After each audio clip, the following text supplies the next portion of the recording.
이슈부터 좀 볼까요? 네, 코스피가 올 들어 작년에 이어서 여전히 아주 압도적인 차이로 수익률 1위입니다. 지금 4840이죠. 포인트로만 봤을 때는. 지금 이제 그 호가 나오는 거 봤을 때 사실 토요일 아침에 끝난 미국 증시 마이크론 흐름 보면 오늘 한번 좀 뭐 조금 무리하면 가능하겠다라는 생각이 좀 들긴 했는데 아직 호가는 좀 이렇게 잘 나오진 않더라고요. 요걸 일단 첫 번째 이슈로 좀 삼아 보고요. 또 그 KB 애널 분이 좀 굉장히 재미있는 자료를 올리셔갖고 제가 그것도 좀 갈무리를 좀 해왔기 때문에 그 나중에 보도록 하겠습니다. 네. 고위험 레버리지 ETF라는 거는 이제 쉽게 얘기하면 삼성전자 2배, 뭐 하이닉스 3배 이런 레버리지 상품이 우리나라에도 출시가 될 수 있다 이 얘기죠. 이게 이제 그 대통령 그 비서실인가 그쪽에서 이제 금융위에다 이제 어떤 좀 뭐라 그래야 될까 건의를 했다 뭐 그런 내용으로 좀 보도가 됐는데 역시 그 환율입니다. 이거를 만들려고 하는 목적도 환율이죠. 왜 이게 환율이냐면 우리나라는 지금 법상 그 ETF의 한 종목을 30% 이상 담을 수가 없습니다. 네. 제도상. 그래서 지금 삼성전자 하이닉스 2배짜리 ETF가 있긴 합니다만 그건 우리나라에 상장된 게 아니라 외국에 상장돼 홍콩에 있기 상장돼 때문에 있는 거죠. 네. 그거를 살려면 또 이게 또 환전을 해야 되기 때문에 이거를 아예 그냥 그 도입을 해서 3배까지 뭐 도입을 해서 이제 외국 어차피 뭐 하이닉스 삼성전자 레버리지 상품을 외국에서 사지 말고 우리나라에서 사도록 유도를 하자 약간 그런 느낌이긴 합니다. 네. 늦었어요? 근데 이게 사실 그런 거 있잖아요. 방산 ETF, 뭐 조선 ETF 그 레버리지 이렇게 있잖아요. 그러니까 그런 게 나오면 사실 시장에서는 그거 좋은 시선으로 보진 않습니다. 그렇죠.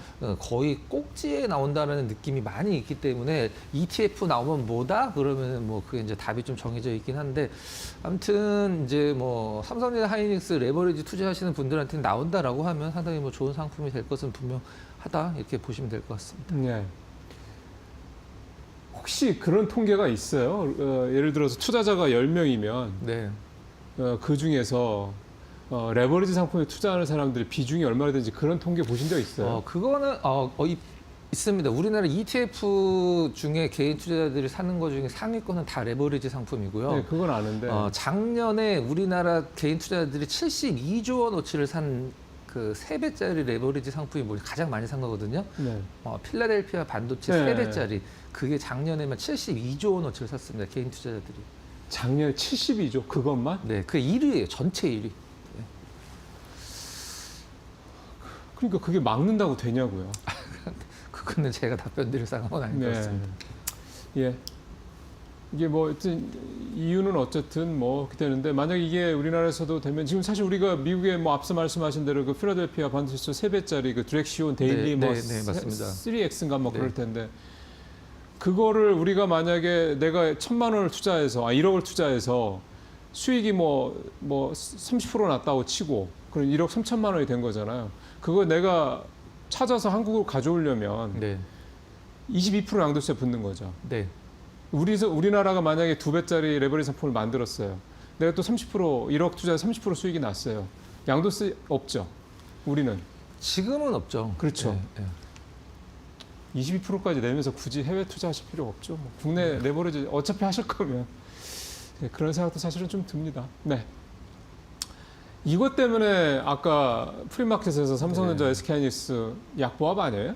이게 이제 하워드 그 상무장관이 이제 러트닉이 한 얘기인데 마이크로 테크놀로지 공장 완공식에 가서 이제 한 얘기인데요. 이게 이제 삼성전자 하이닉스한테 이제 니네들 지금 TSMC 하는 거 봐라 약간 그런 느낌이었습니다. 지금 TSMC가 뭐 사상 최고 실적도 기록하면서 주가도 사상 최고치를 기록을 했는데 미국에 공장 5개를 추가로 짓기로 했죠. 그래서 공장을 짓는 동안에는 그 공장 생산 캐파 2.5배, 그다음에 완공된 다음에는 1.5배까지는 무관세로 해주겠다 이렇게 뭐 얘기를 했죠. 그래서 삼성전자 하이닉스 이제 러트닉이 이런 얘기를 했습니다. 딱 2가지 방법 중에 하나만 선택을 해야 된다.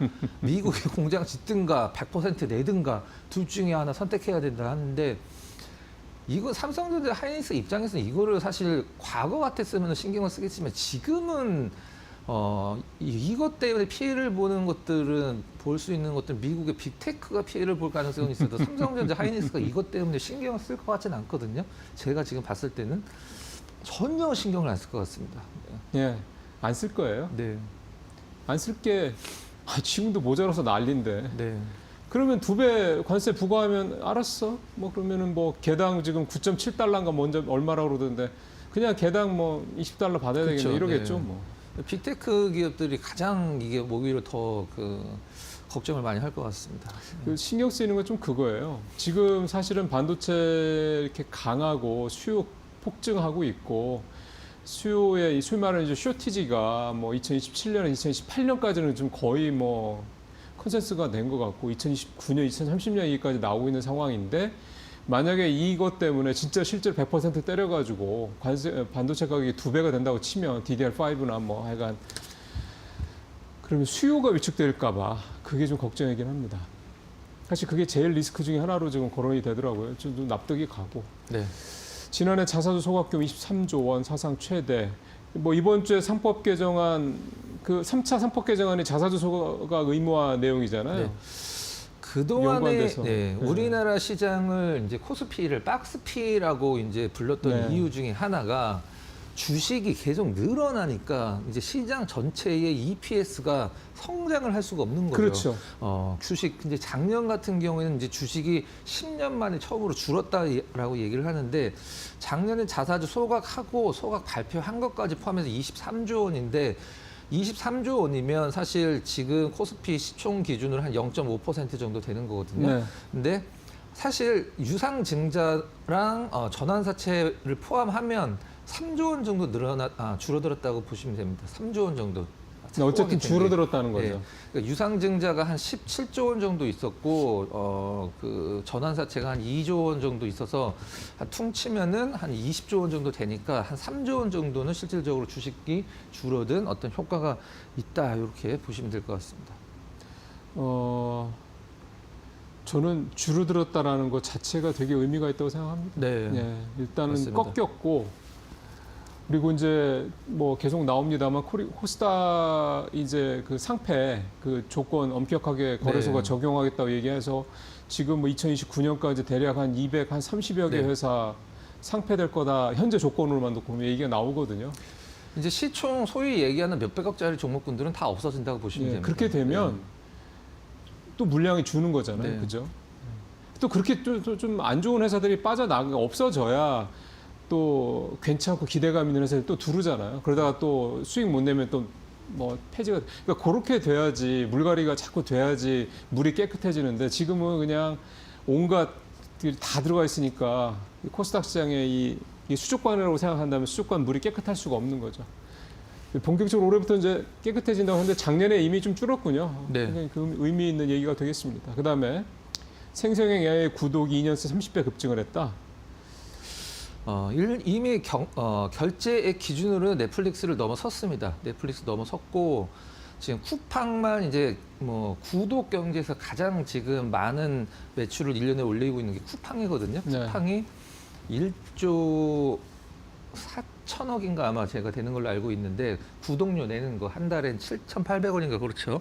근데 지금 이 제미나이나 아니면 챗 GPT 다 포함해서 거의 1조 원에 육박을 하고 있기 때문에 넷플릭스가 지금 현재 가장 싼 게 7,000원이고 이 생성형 AI 구독하는 게 평균 가격이 지금 46,000원이라고 하거든요. 그래서 이거를 비교를 한다라고 하면은 한 7배 정도. 그래서 저 7배라는 게 나온 건데 뭐 전 세계에서 두 번째로 많이 쓰는 나라니까 우리나라 그 오픈 AI 그 샘 올트만도 우리나라 왔을 때 뭐 한국이 정말 뭐 압도적으로 이걸 많이 쓰고 있다라고 얘기를 하는데 뭐 대학생들도 엄청 많이 쓰고 있고 지금 기업은 뭐 거의 다 쓰고 있다라고 봐도 무방할 정도로 아마 저희 방송국에서도 이거를 뭐 쓰겠죠. 아니 이게 사실은 업무적으로 뭔가 자료 만들고 뭐 이렇게 하려면 사실은 유료를 써야 돼요. 네. 왜냐하면 이 사람들도 바보가 아닌데 그냥 뭐 이렇게 살짝 뭐 그냥 뭐 검색 정도 하는 거야 무료지만 뭐 좀 네. 쓸만하게 하려면 돈 내고 하도록 만들어 놨겠죠.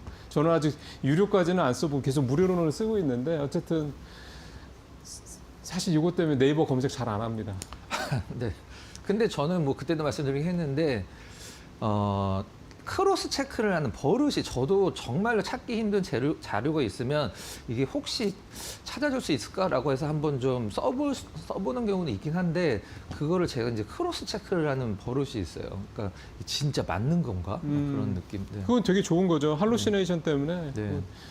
좀 필요합니다. 어쨌든 전 세계적으로 오픈 AI 구독자 유료 회원이 8억 명이래요. 그 가입자가. 근데 그 중에서 한 3천만 명 정도랍니다. 지금 우리나라까지 포함해서.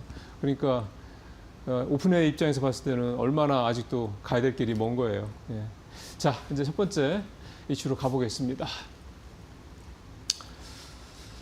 이걸 먼저 좀 볼까요? 이제 올해 전 세계 글로벌 주요 증시 이제 상승률인데요. 코스피가 뭐 압도적입니다. 일본도 높은 편이긴 한데 2배 높고 이제 대만은 뭐 왜 오르는지는 뭐 다들 아실 테니까 대만보다도 뭐 월등히 높은 수익률을 상승률을 이제 기록을 하고 있는 상황이고요. 이제 주요 자료는 뭐냐면 독일이랑 우리나라를 비교를 했을 때 우리나라가 독일보다 지금 저평가 영역이기 때문에 앞으로 더 위쪽 방향을 훨씬 많이 열어놓을 가능성이 존재한다라는 그 부분이라 이제 보시면 될 것 같아요. 왜 독일이에요, 근데? 뭐 분석 자료 자체는 이제 독일이라고 나왔습니다. 그래요? 네. 그래서 뭐 선진국이니까 좀 약간 비교를 좀 한 것 같습니다. 자기 자본 이익률 ROE 기준으로 봤을 때 우리가 이제 11.9, 이제 독일이 11.7이기 때문에 높은 우리가 더 지금 저평가라는 거죠. 그러니까 독일이 우리보다 ROE가 더 높은데 더 낮죠. 낮은데 네. 근데 독일 지수가 코스피가 훨씬 높다 이 얘기일 거야. 이 얘기 아니에요, 그죠? 그러니까 주가 순자산 비율 우리가 보통 PBR 얘기를 할 때 독일이 현재 지금 1.7배가 넘는 상황인데 우리나라는 아직도 이렇게 올라왔는데도 맞아요. 코스피 전체로 예. 1.3배밖에 안 되기 때문에 네. 이거를 봤을 때 한 20 독일 이제 이걸 왜 독일이랑 비교를 하는지 저도 그거는 좀 약간 의문이긴 합니다만은 그래도 외국의 그 뭐 제조업 기반 뭐 저도 뭐 그렇게 생각은 들긴 하는데 예. 독일이 지금도 제조업 뭐 이렇게 보기에는 많이 망가졌던데. 그렇긴 하죠. 예. 네. 그래서 27% 정도 하면은 한 5,400포인트까지는 그러니까 우리가 보통 이것이 가장 쉽게 표현하면 형평성을 좀 맞춰주려면 네. 27% 정도 상승 여력이 충분하다. 그리고 올라도 비싼 건 아니다. 이게 이제 뭐 골자한 것 같고요. 올해 코스피 연간 영업이익 추정치가 이제 474조 원이 나왔는데 작년에 나온 추정치는 300조 원이었었는데 50몇 %가 올랐다고 네, 그러더라고요. 엄청 많이 올랐죠. 네. 그러니까 이렇게 이익이 늘어나면 주가가 아무리 뛰어도 PER은 떨어지죠. 네. 자, 다음 가볼까요? 네. 자, 이거는 이제 MSCI에서 나온 건데요. 우리나라 이제 기업들 그 어닝 이제 그 수익 추정치 변화인데 진한 건 한 달이고 좀 연한 건 일주일 전에 변화가 된 게 나온 건데요. 한 달 전에 발표했던 것보다 얼마 전에 발표된 게 20%를 상향을 했습니다. 한 달 새 그러니까. 네, 한 달 새 20%. 딱 한 달 사이에 MSCI가 우리나라 한국 기업들 토탈 영업이익이 한 달 전보다 지금 보니까 20%는 올려야겠네요. 그러니까. 딱 그 느낌이라 보시면 될 것 같습니다. 딴 건 뭐 볼 필요성 없고 맨 위에 우리나라는 보시면 돼요. 이게 가능한가 싶을 정도로 뭐 굉장히 많이 올린 거죠. 네. 이게 APXJ가 어디예요?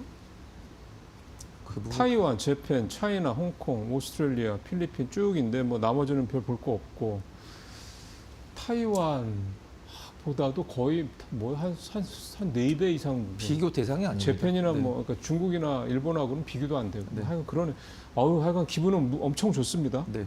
자, 그다음에 우리나라와 S&P의 주가가 그래서 되게 비슷한 모습을 보인다라는 네. 거라면서요. 우리나라와 S&P도 비슷하긴 하지만 우리나라의 과거와 S&P의 과거를 한번 좀 합성을 한 게 그거 재밌네. 아까 말씀드렸던 그 KB 이제 애널이 재밌는 자료를 올리셔갖고 제가 좀 갖고 왔는데 이게 뭐냐면 이 노란색 선이 뭐냐면 85년도부터 90년도까지 우리나라 주식시장 엄청 올라갔을 때 흐름이거든요.